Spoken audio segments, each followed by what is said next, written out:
Hello दोस्तों, आज का टॉपिक इतना महत्वपूर्ण है जो अभी एग्जाम आने वाला लैब असिस्टेंट का से लेकर आदेश तक, या फिर आप यूपीएससी का एग्जाम भी दोगे ना, इसका यूपीएससी का, उसके लिए भी ये टॉपिक काफी ज्यादा महत्वपूर्ण है। तो हम बात करेंगे आज मानव रोग के बारे में। देखो, मानव रोगों का अध्ययन सामान्यतः उनके कारकों, लक्षणों और बचाव के आधार पर किया जाता है। किसके आधार पर? कारकों, लक्षणों और बचाव के आधार पर किया जाता है। ये संक्रामक रोग वो होते हैं जो एक से दूसरे में फैलते हैं। ओके, ये रोग सूक्ष्म जीवों, बैक्टीरिया, वायरस, कवकों, प्रोटोजोआ के कारण होते हैं। तो यही अपने लैब असिस्टेंट के सिलेबस में दे रखे हैं। ओके, ध्यान रखना। इसके द्वारा फैलते हैं बैक्टीरिया, वायरस, कवकों, प्रोटोजोआ के कारण होते हैं। जैसे बात करें अपन बैक्टीरिया जनित रोग कौन से हैं, तो टीबी है, हैजा है, टाइफाइड है, प्लेग है, टिटनेस है, कुष्ठ रोग है। कौन कौन है? टीबी, हैजा, टाइफाइड, प्लेग, टिटनेस, कुष्ठ रोग क्या है?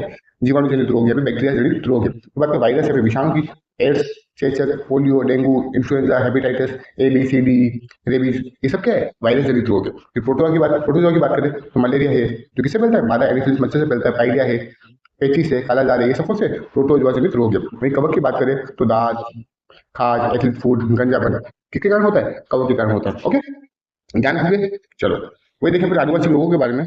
आनुवंशिक रोग का मतलब पीढ़ी दर पीढ़ी फैलती है, जिसमें किसी माता में है, फिर पिता में है, तो अपने बच्चों में भी आ जाता है। ओके, ये रोग जन्मजात होता है। यानी आनुवंशिक रोग क्या होते हैं? जन्मजात होते हैं और एक पीढ़ी से दूसरी पीढ़ी में स्थानांतरित होते हैं। जैसे कि हीमोफीलिया, इसमें चोट लगने पर रक्त का थक्का नहीं जमता। हीमोफीलिया में क्या होता है? जब चोट लग जाती है ना अपन को, तो उसका रक्त का थक्का नहीं जमता है। इसे शाही बीमारी भी कहते हैं। क्या कहते हैं? शाही बीमारी भी कहते हैं। ओके, और राजा की बीमारी कैसे बोलते हैं? राजाओं की बीमारी, कल मैंने क्लास में बताया था, गठिया। क्या बोलते हैं? राजा की बीमारी कौन सी है? गठिया। तो ये कौन सी है? शाही बीमारी। क्या कौन सी है? हीमोफीलिया। ये क्या? वनाधता यानी कलर ब्लाइंडनेस, लाल और हरे रंग में अंतर करने में असमर्थ होता है वो। ठीक है ना? वनाता मतलब कलर ब्लाइंडनेस में लाल और हरे रंग में वो अंतर नहीं कर पाता कि लाल कौन सा है, हरे कौन सा है। और इसी कारण जिनको भी कलर ब्लाइंडनेस होती है उनको ट्रैफिक पुलिस में और पुलिस में नहीं लिया जाता है। ओके, फिर है डाउन डाउन सिंड्रोम। ये गुणसूत्रों की संख्या में परिवर्तन के कारण होने वाला विकार है, यानी रोग है। यानी डाउन सिंड्रोम गुणसूत्रों की संख्या में परिवर्तन के कारण होने वाला क्या है? एक रोग है।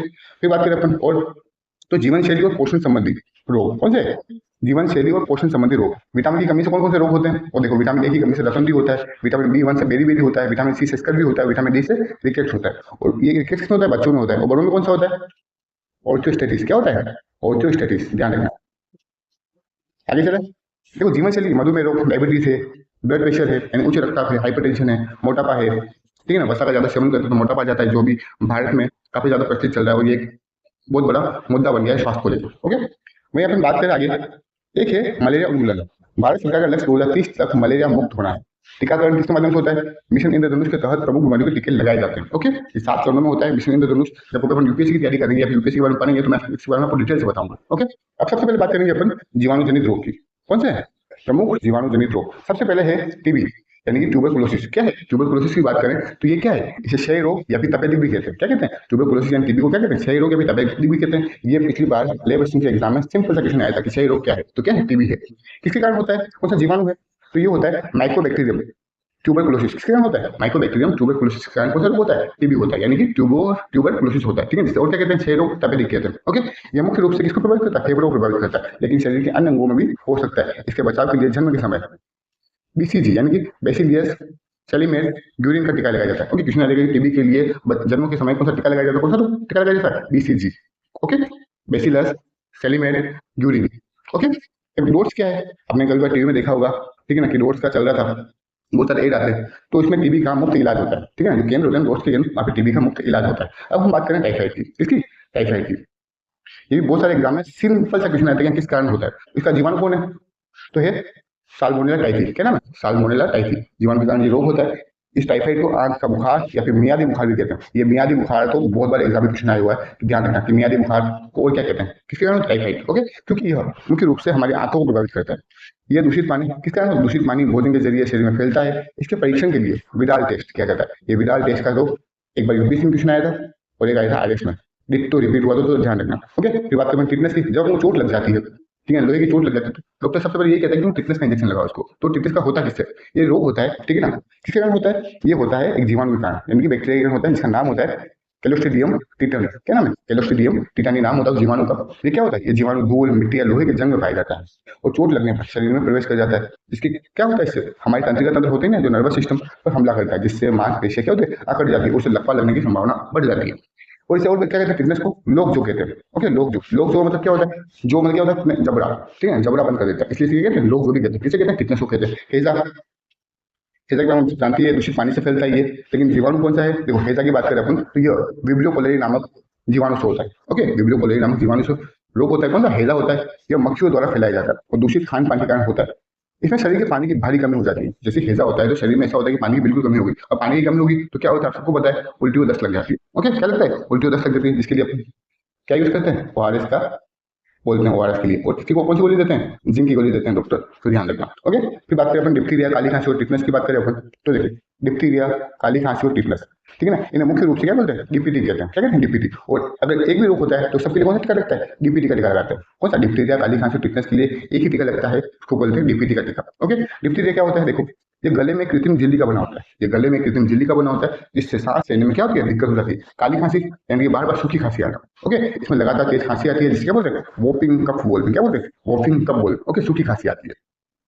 ओके, फिर आगे बात करें प्लेग। देखो प्लेग किसके कारण होता है, तो ध्यान रखना, चूहे के कारण होता है। किसके कारण, चूहे के कारण, ठीक है। इसे काली मौत भी कहते हैं, प्लेग को क्या कहते हैं, काली मौत भी कहते हैं। यह यर्सीनिया पेस्टिस जीवाणु के कारण होता है। किसके कारण होता है, प्लेग यर्सीनिया पेस्टिस नामक जीवाणु के कारण होता है। यह मुख्य रूप से चूहों पर रहने वाले पिस्सुओं के माध्यम से इंसानों में फैलता है। पिस्सू क्या होता है, एक इतना छोटा सा काले रंग का होता है जो खून चूसता है, उसे बोलते हैं पिस्सू। ओके, ध्यान रखना। तो मतलब कि चूहों में रहने वाले जो पिस्सू होते हैं उनके माध्यम से किसमें फैलता है, अपने मानव में फैलता है। अब हम बात करें कुष्ठ रोग की, लिप्रोसी की बात करें अपन, कुष्ठ रोग, लेप्रोसिस, इसे हैंसेन रोग भी कहते हैं। ओके, हैंसेन रोग भी कहते हैं। ये किसके कारण होता है, तो ये माइकोबैक्टीरियम लेप्री जीवाणु से होता है। किसके कारण, माइकोबैक्टीरियम लेप्री जीवाणु से होता है। ये त्वचा और तंत्रिका को प्रभावित करता है, जिससे शरीर के अंगों में संवेदनशीलता खत्म हो जाती है। फिर बात करें निमोनिया की। निमोनिया के बारे में आप सब जानते ही हो कि ज्यादा पानी में रहते हैं तो निमोनिया हो जाते हैं, अपने माँ बाप बोलते हैं अपन को। लेकिन देखो उसका कारण क्या है, जीवाणु है। क्या है कारण, जीवाणु है। जीवाणु का नाम क्या है, डिप्लोकोकस निमोनिया। क्या नाम है, निमोनिया किसके कारण होता है, बैक्टीरिया के कारण होता है, जिसका नाम है डिप्लोकोकस निमोनिया। इससे होता क्या है, फेफड़ों में सूजन आ जाती है, उसमें तरल पदार्थ भर जाता है, जिससे सांस लेने में क्या की तकलीफ और तेज बुखार आता है। ओके, ध्यान रखोगे। चलो अब अपन देख लेते हैं ट्रिक। एक बार में अपन सारे बैक्टीरिया के जीवाणु की बात करें तो कौन कौन से रोग होते हैं, तो पंडित कार्तिक न्यू है बैक्टीरिया। प से क्या है, पंडित, डी से डिप्थीरिया, त से टाइफाइड, काल से काली खांसी, टी से टिटनेस या टीबी, और क से क्या है, कुष्ठ रोग, न्यू से निमोनिया, और हे से हैजा। ये सब क्या है, जीवाणु जनित रोग है। कौन सा है, जीवाणु जनित रोग है। सिंपल सा क्वेश्चन आता है कभी एग्जाम में, निम्न में से कौन कौन से जीवाणु जनित रोग है या निम्न में से कौन से जीवाणु जनित रोग नहीं है, तो इसके लिए ट्रिक काफी ज्यादा इंपॉर्टेंट हो जाती है। ठीक है, कौन कौन से है, देखो जीवाणु जनित रोग, प्लेग है, डिप्थीरिया है, टाइफाइड है, काली खांसी है, टिटनेस है, टीबी है, कुष्ठ रोग है, निमोनिया है, हैजा है। कौन कौन से, प्लेग, डिप्थीरिया, टाइफाइड, काली खांसी, टिटनेस, टीबी, कुष्ठ रोग, निमोनिया, हैजा। ओके, ट्रिक कौन सी है, सिंपल सी, पंडित कार्तिक न्यू है बैक्टीरिया। ओके, प से क्या होगा, प्लेग, टी से क्या होगा, डिप्थीरिया, क से क्या होगा, टाइफाइड, का से क्या होगा, काली खांसी, और टी से क्या है, टिटनेस और टीबी, और क से क्या है, कुष्ठ रोग, न्यू से क्या है, निमोनिया, और हे से क्या है, हैजा। ओके, बैक्टीरिया को साइलेंट रखना है। ओके, आगे चलें। आगे है बात करेंगे अपन वायरस जनित रोग, यानी विषाणु जनित रोग। किसकी बात करेंगे अपन, वायरस जनित रोग। सबसे पहले तो है एड्स। ओके, ये किसके कारण होता है, ये एचआईवी के कारण होता है, एचआईवी वायरस के कारण होता है। इसका नाम क्या है, ह्यूमन इन्फ्लुएंसी वायरस। क्या बोलते हैं, ह्यूमन इम्यूनो डेफिशिएंसी वायरस। क्या बोलते हैं, ह्यूमन इम्यूनो डेफिशिएंसी वायरस बोलते हैं। ठीक है ना, ये वायरस शरीर के सुरक्षा तंत्र यानी कि इम्यून सिस्टम, यानी कि जो टी लिपोसाइट होती है ना, यानी डब्ल्यूबीसी में, डब्ल्यूबीसी को क्या बोलता है, बहुत ज्यादा कमजोर कर देता है। ठीक है, इसके परीक्षण में क्या बोलते हैं, एलिसा टेस्ट।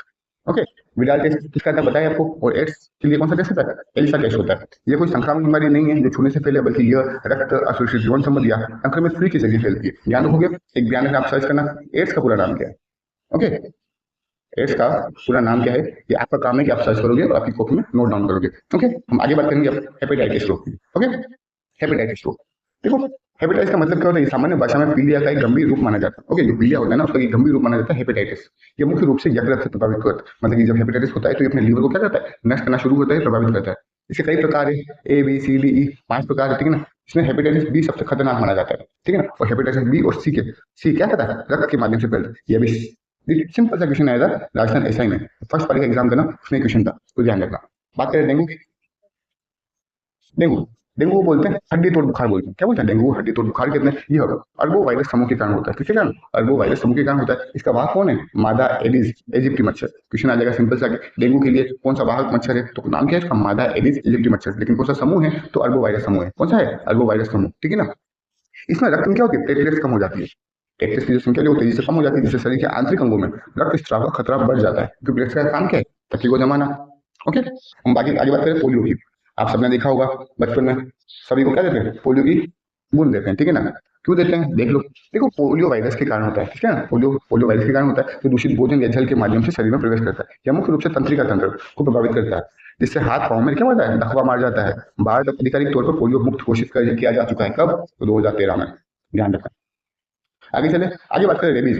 अपन सुनते हैं कि कुत्ते के काटने से, पागल कुत्ते के काटने से क्या होता है, रेबीज रोग होता है। फिर कितने इंजेक्शन लगते हैं, 14 या 5?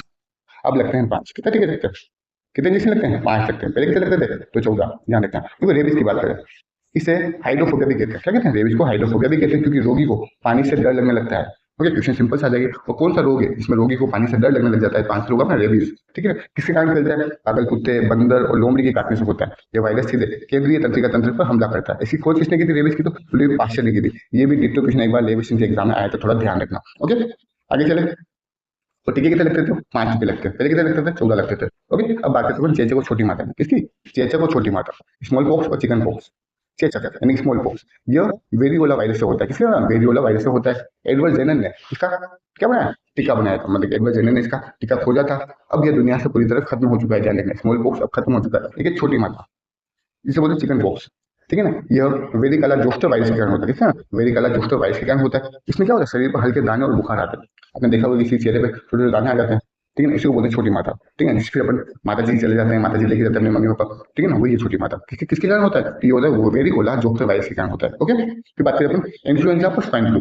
कौन सा है, इन्फ्लुएंजा और स्वाइन फ्लू की बात करें अपन। इन्फ्लुएंजा और स्वाइन फ्लू, इन्फ्लुएंजा क्या होता है, इससे फ्लू भी कहते हैं, जो श्वसन तंत्र को प्रभावित करता है। एक है स्वाइन फ्लू, ये H1N1 वायरस के कारण होता है। ओके, और यह श्वसन मार्ग में संक्रमण पैदा करता है। ठीक है, एक बार क्वेश्चन आया था H5N5 क्या है, ये क्वेश्चन कहाँ आया था, यूपीएससी में आया था। कौन सा वायरस है, ये बर्ड फ्लू है। इससे क्या होता है, बर्ड फ्लू होता है। ध्यान रखना, वो H1N1 से क्या होता है, स्वाइन फ्लू होता है। ध्यान रखना।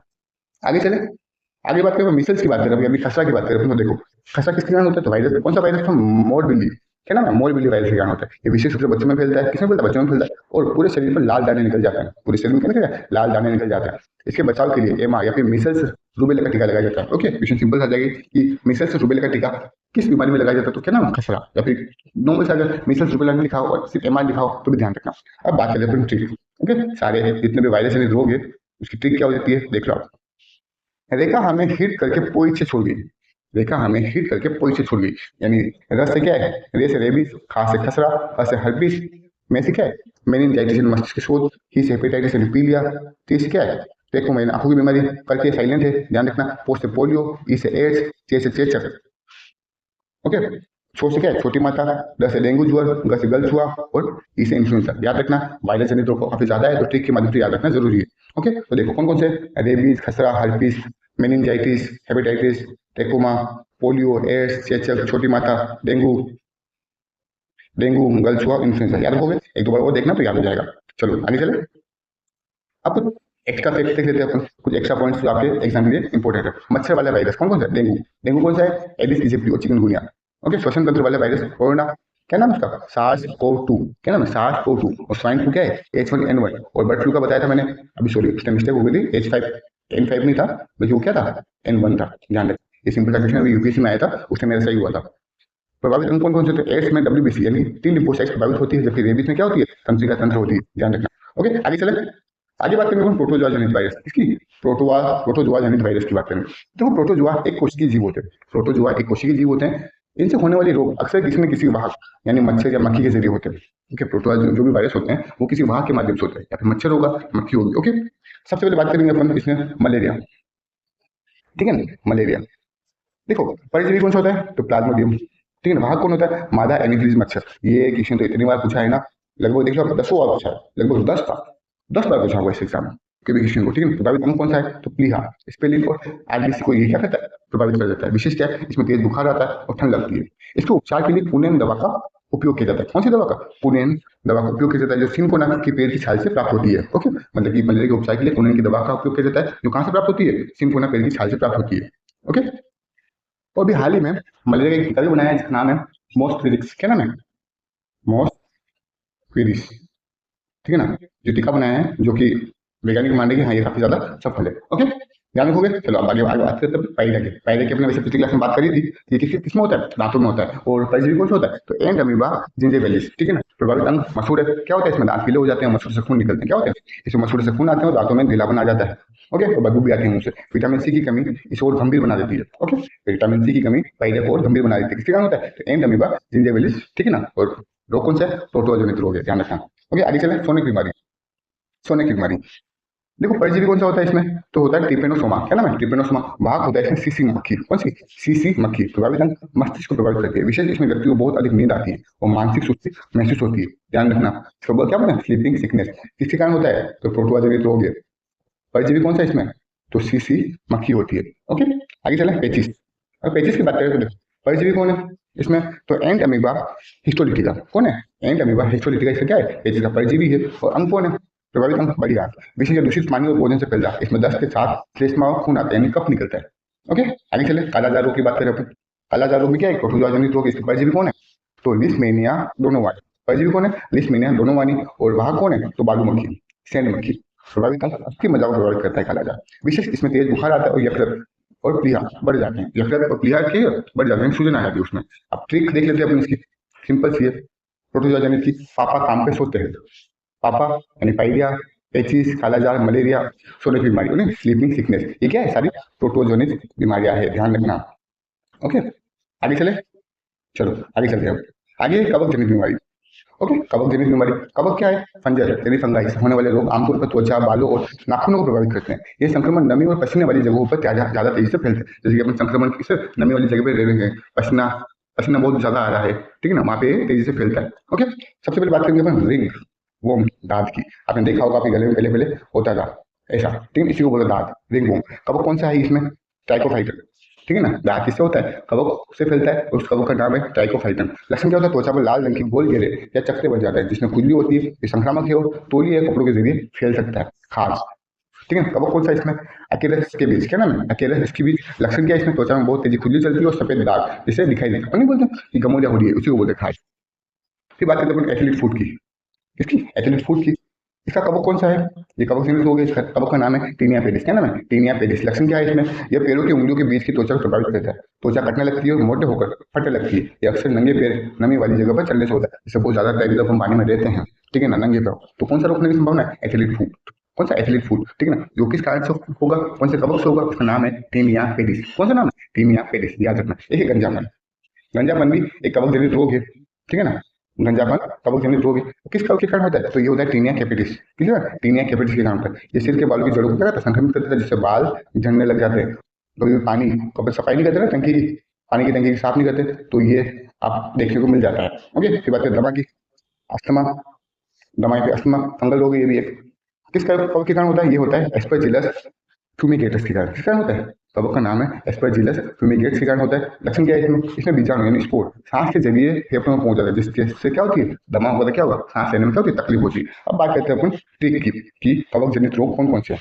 गंजापन, दांत, दमा, खाज और फ्रूट। एक यानी क्या है, गंजा, दामा, खाए, फ्रूट। ग से क्या है, गंजापन, गंजा से क्या है, गंजापन, दा से क्या है, दांत, माथ यानी दमा, खाई यानी क्या है, खाज, फ्रूट यानी क्या है, फ्रूट। ओके, याद रखोगे। अब हम बात करेंगे हेलमिंथिस रोग की। ओके, आपके सिलेबस में सिंपल सा देखा है हेलमिंथिस रोग के बारे में जानने के लिए। देखो हेलमिंथिस असल में कृमि या कीड़े होते हैं। क्या होते हैं हेलमिंथिस, असल में कृमि या कीड़े होते हैं जो शरीर के अंदर परजीवी के रूप में रहते हैं। इनसे होने वाले रोग अक्सर दूषित मिट्टी, पानी या अल्प के भोजन के जरिए फैलते हैं। सबसे पहले हाथी पाँव, आपने देखा होगा कि किसी व्यक्ति का पाँव हाथी की तरह हो जाता है, उसी को बोलते हैं हाथी पाँव। क्या बोलते हैं, हाथी पाँव, यानी कि हाथी पाँव, ठीक है ना, यानी कि फिलारिस एलिफेंटाइटिस। क्या है, एलिफेंटाइटिस में फिलारिस बोलते हैं। कारण क्या है इसका, कृमि कौन सा होता है, इसे बोलते हैं वुचेरेरिया ब्रेंकोफ्लाई। किस, ठीक है ना, किस परजीवी कारण होता है, वुचेरेरिया ब्रेंकोफ्लाई नामक कृमि से। ये कौन सा रोग होता है, हाथी पाँव होता है। भाग कौन होता है इसका, भाग होता है मादा क्यूलिस मच्छर। ओके, कारक कौन होता है, कारक होता है वुचेरेरिया ब्रेंकोफ्लाई और भाग होता है इसका मादा क्यूलिस मच्छर। ध्यान रखना, प्रभाव ये हमारे लसीका तंत्र को प्रभावित करता है। इसमें पैरों, अंडकोश, हाथ में भारी सूजन आ जाती है, जिससे पैर हाथी के पैर जैसे क्या होता है, मोटे दिखाई देने लगते हैं। ध्यान रखोगे। अब है एस्क्रियासिस, क्या नाम है, एस्क्रियासिस। ये गोल कृमि के कारण होते हैं, ऐसे होते हैं गोल कृमि, एस्क्रियासिस। कारक क्या है, कृमि एस्केरिस लुम्ब्रिकोइडिस, क्या नाम है, एस्केरिस लुम्ब्रिकोइडिस नामक कारक है, ठीक है। जो कृमि, इसका नाम क्या है, एस्केरिस लुम्ब्रिकोइडिस। वैसे क्वेश्चन आएगा नहीं, क्योंकि बीमारी के अंदर ही क्या है, कारक का नाम बताया। संक्रमण के अंदर बच्चों में अधिक होता है। दूषित मिट्टी में खेलने या बिना धुली सब्जी खाने से इसके अंडे पेट में चले जाते हैं। प्रभाव यह मुख्य रूप से छोटी आंत को प्रभावित करता है। इससे पेट में दर्द, पाचन में गड़बड़ी, कभी कभी आंतरिक स्त्राव भी हो सकता है। आपने हाल में भी देखा होगा, राजस्थान गवर्नमेंट सरकार, इंडियन केंद्र सरकार स्कूलों में जा जाके दवाइयाँ दे रही है, कीड़ों को मारने की दवाई, पेट में जो कीड़े हो रहे हैं उसको मारने की दवाई, ये इसी के लिए दे रही है, ध्यान रखना। ओके, आगे बात करें अपन, आगे है टीनियासिस रोग। कौन सा है? टीनियासिस रोग। कारक क्या है? कृमि कौन सा है? यानी टीनिया सोडियम। इसे क्या बोलते हैं? फीता कृमि भी बोलते हैं, यानी कि टेप भी बोलते हैं। क्वेश्चन सिंपल सा है कि फीता कृमि से कौन सा रोग होता है, तो नाम क्या है? टीनियासिस। ओके, ध्यान रखोगे। संक्रमण याद रखिए सूअर के मांस या दूषित भोजन के सेवन से फैलता है। ठीक है, अगर अधिक का सूअर का मांस खाएंगे या फिर दूषित भोजन खाएंगे ना, तो उसका कौन सा रोग हो सकता है? टीनियासिस हो सकता है। प्रभाव, एक कृमि आंतों की दीवार से चिपक जाते हैं और व्यक्ति के पोषण को सोखने लगता है, जिससे कमजोरी और वजन में कमी आती है। ध्यान रखोगे। चलो आगे चलते हैं।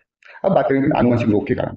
कौन से आनुवंशिक रोगों के बारे में जानेंगे अपन। आनुवंशिक रोग वे होते हैं जो माता पिता से बच्चों में गुणसूत्रों या जीन के माध्यम से पहुंचते हैं। ये रोग जन्मजात होते हैं, इनकी पूरी तरह इलाज संभव ही नहीं है। ओके, सबसे पहले बात करते हैं हीमोफीलिया की। किसकी? हीमोफीलिया की। मैंने पहले बता दिया इसको क्या कहते हैं? शाही बीमारी कहते हैं। क्या कहते हैं? शाही बीमारी कहते हैं। इसे शाही बीमारी कहा जाता है क्योंकि यह ब्रिटेन की महारानी विक्टोरिया के खानदान में देखी गई थी। किसमें देखी गई थी? ब्रिटेन की महारानी थी ना विक्टोरिया, उनके खानदान में देखी गई थी सबसे पहले हीमोफीलिया बीमारी।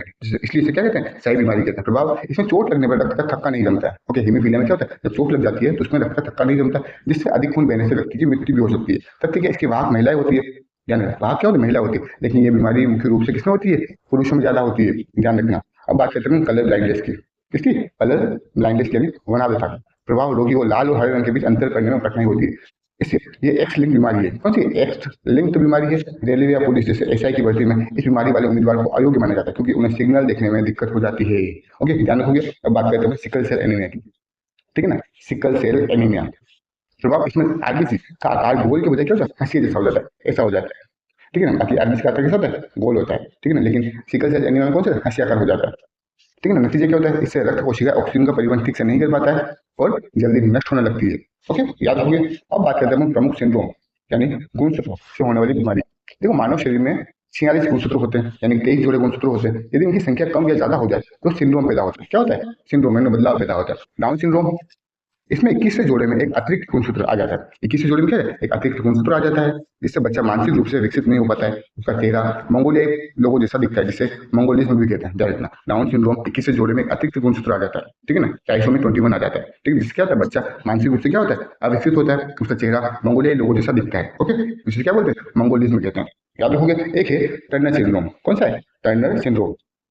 ये केवल महिलाओं में होता है। ध्यान रखना, टर्नर सिंड्रोम केवल महिलाओं में होता है। इसमें एक एक्स गुणसूत्र कम होता है, यानी कुल कितने होते हैं? 46 की जगह कितने होते हैं? 45 होते हैं। ऐसी महिलाएं क्या होती है? बाज होती है, यानी कि वो बच्चे पैदा नहीं कर पाती है। एक होता है क्लाइनफेल्टर। कौन सा? Klinefelter syndrome. ये केवल पुरुषों में होता है। ठीक है, टर्नर सिंड्रोम किसमें होता है? सिर्फ महिलाओं में। और क्लाइनफेल्टर सिंड्रोम किसमें होता है? सिर्फ पुरुषों में होता है। इसमें एक अतिरिक्त एक्स गुणसूत्र पाया जाता है, यानी कि एक डबल एक्स वाई, यानी कुल 47 गुणसूत्र होते हैं। देखो, टर्नर सिंड्रोम में होते हैं 45 और क्लाइनफेल्टर में कितने होते हैं? 47 गुणसूत्र होते हैं। ऐसे पुरुषों में महिलाओं से लक्षण विकसित हो जाते हैं और वे नपुंसक होते हैं। ध्यान रखना, ये क्या है? गुणसूत्र के कारण। अब देखो ट्रिक, वही क्लिप वही डार्ट, यानी वह यानी क्या? वर्णांधता, यानी कलर ब्लाइंडनेस, ये हीमोफीलिया, क्लियर क्या है? क्लाइनफेल्टर सिंड्रोम है।